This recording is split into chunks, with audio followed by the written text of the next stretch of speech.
Kita bakal mengintip proses pembuatan makanan yang bisa bikin kamu jadi melongo. Mungkin diantaranya adalah makanan favorit kamu atau makanan yang sering kamu konsumsi.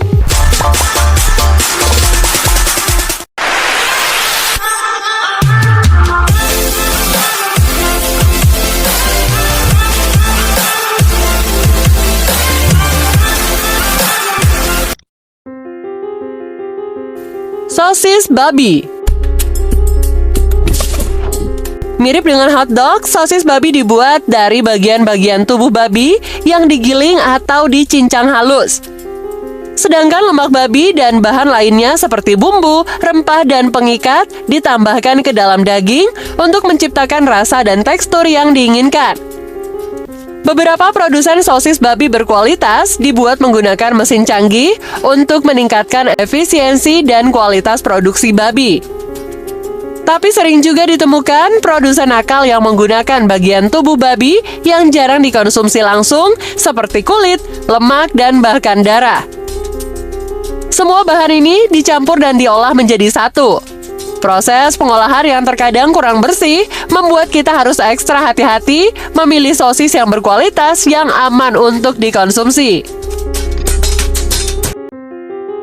Sarden. Sarden atau ikan-ikan kecil dengan bumbu-bumbu khas ini sangatlah praktis dan kaya nutrisi. Proses pembuatan sarden ini pun harus bersih dan higienis karena akan dikemas di dalam kaleng yang bertahan dalam jangka waktu yang cukup lama. Dari proses pembuatan pembersihan ikan-ikan, pembuatan bumbu yang dimasak, hingga pengemasan dengan kaleng yang sudah dicuci bersih dan dikeringkan. Proses pencucian kaleng sarden yang dilakukan dengan benar akan mempengaruhi rasa dari kualitas sarden. Tetapi tidak bisa dipungkiri, ada saja oknum produsen sarden yang masih melakukan proses pengalengan sarden dengan sangat jorok. Jadi ikan-ikan ini seringkali ditangkap dalam jumlah besar, disortir dan langsung dimasukkan ke dalam kaleng tanpa proses pembersihan yang memadai. Selain itu, pengawet yang digunakan dalam kaleng juga patut diwaspadai. Mie instan. Siapa yang gak suka sama mie instan? Cepat, murah, dan praktis. Dan juga makanan yang dikonsumsi terbanyak di dunia. Namun memang tidak bisa dipungkiri ya, kalau kebanyakan konsumsi mie instan ini memberikan dampak yang buruk bagi kesehatan kita. Di dalam mie instan mengandung pengawet, karbohidrat, lemak jenuh, dan garam ataupun natrium yang tinggi yang dapat memicu obesitas hingga penyakit serius lainnya. Satu porsi mie instan dapat menyumbang asupan garam harian hingga 80%. Dan ini belum termasuk asupan garam dalam makanan lain yang kita makan. Dan tidak hanya itu saja guys, di dalam satu bungkus mie instan terdapat 14 gram lemak jenuh, di mana angka itu sudah mencakup 40% kebutuhan lemak harian kita. Dan kalian tahu, saat mie instan melalui proses pengawetan, ternyata makanan ini ditambahkan zat TBHQ atau tertiary butyl hydroquinone, yaitu pengawet berbahan dasar minyak yang juga terkandung dalam pestisida. Sedangkan organ pencernaan kita memerlukan waktu lebih lama untuk mencerna jenis pengawet ini, bahkan lebih dari 2 jam sehingga bisa mengganggu jalannya pencernaan kita. Untuk itu, kita dihimbau untuk tidak mengkonsumsi mie instan setiap hari ya. Margarin. Di setiap kemasan produk margarin, kalian bisa lihat apakah produk ini bebas kolesterol dan apakah bisa menjadi alternatif lebih sehat dari butter atau mentega. Berbeda dengan butter atau mentega, margarin terbuat dari minyak nabati yang dimodifikasi melalui proses hidrogenasi, alih-alih menggunakan sumber hewani. Proses hidrogenasi ini juga menghasilkan lemak trans yang berbahaya bagi kesehatan kita.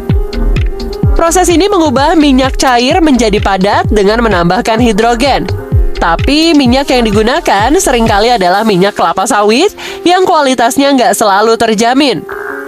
Biasanya, margarin terbuat dari 80% minyak sayur dan air dan dibumbui dengan rasa seperti butter dan mentega. Tapi tetap saja ya guys, mentega adalah pilihan yang lebih baik jika dibandingkan dengan margarin. Tapi justru tidak untuk orang-orang yang kelebihan berat badan atau obesitas. Karena seringkali malah disarankan untuk lebih mengonsumsi margarin dengan kandungan lemak trans yang rendah atau bisa juga tanpa lemak. Kandungan lemak trans dalam margarin juga bisa meningkatkan resiko penyakit jantung. Tapi juga tergantung pada produk margarin yang dipilih. Karena margarin memiliki jumlah lemak jenuh, garam, dan vitamin yang berbeda-beda. Sosis yang satu ini seringkali jadi andalan saat barbeque atau nonton pertandingan ya.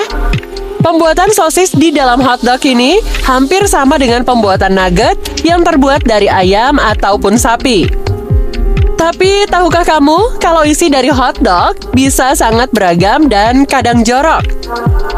Terkadang ada beberapa penjual yang tidak bertanggung jawab membuat sosis ini dengan menggunakan beberapa bagian dari hewan ataupun daging sisa seperti kulit, kepala, kaki, dan organ dalam hewan lainnya yang dicampur menjadi satu untuk dijadikan pasta adonan yang halus. Proses penggilingannya juga sering kali kurang higienis guys. Lalu, adonan ini dicampur dengan air saripati dan bahan-bahan aditif. Terakhir, mereka menambahkan garam, cabai bubuk, maupun pengawet. FYI, hotdog termasuk makanan junk food.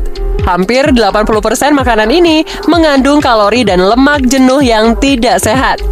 Makanan ini memicu resiko penyakit kanker. Sangat jarang penjual tradisional yang mengolah hotdog dengan bersih dan higienis.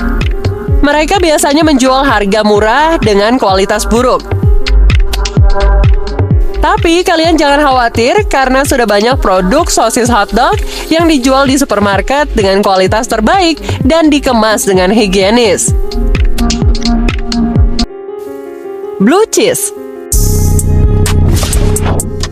Selanjutnya ada blue cheese. Banyak orang yang suka keju. Tapi apakah jenis keju yang satu ini adalah makanan favorit kamu? Blue cheese terkenal dengan rasa dan aroma yang tajam. Blue cheese juga bisa dihasilkan dari berbagai jenis susu seperti susu domba betina, sapi, kambing, dan juga kerbau. Keju ini kaya akan kalsium, namun juga mengandung kalori yang tinggi karena kandungan lemak yang ada di dalamnya.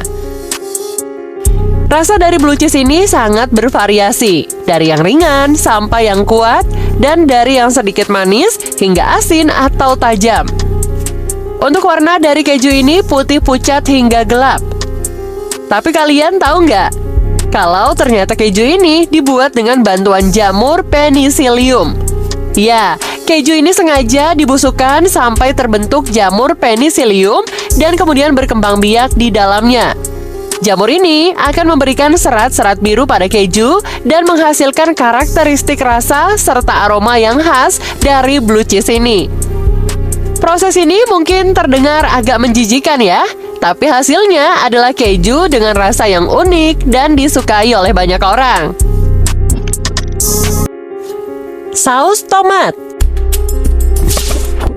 Selanjutnya, saus tomat. Saus tomat mungkin terlihat simpel, tapi tahukah kamu bahwa saus tomat komersial seringkali mengandung banyak bahan tambahan selain tomat?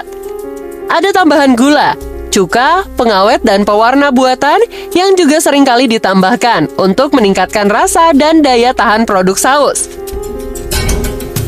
Saus tomat dijual dengan berbagai macam kemasan, mulai dari botol plastik hingga kemasan kaleng. Kalau kita lihat pembuatan saus tomat di pabrik besar, akan terlihat bersih dan higienis. Tomat akan dicuci bersih dengan air mengalir sebelum dihancurkan dan dicampurkan dengan bahan lainnya. Lantas bagaimana dengan produksi tomat di pabrik industri kecil, apalagi dari industri mereka yang tidak bertanggung jawab? Seperti video-video yang sudah tersebar di media sosial, tomat-tomat yang mereka gunakan pun kadang-kadang adalah tomat yang sudah hampir busuk.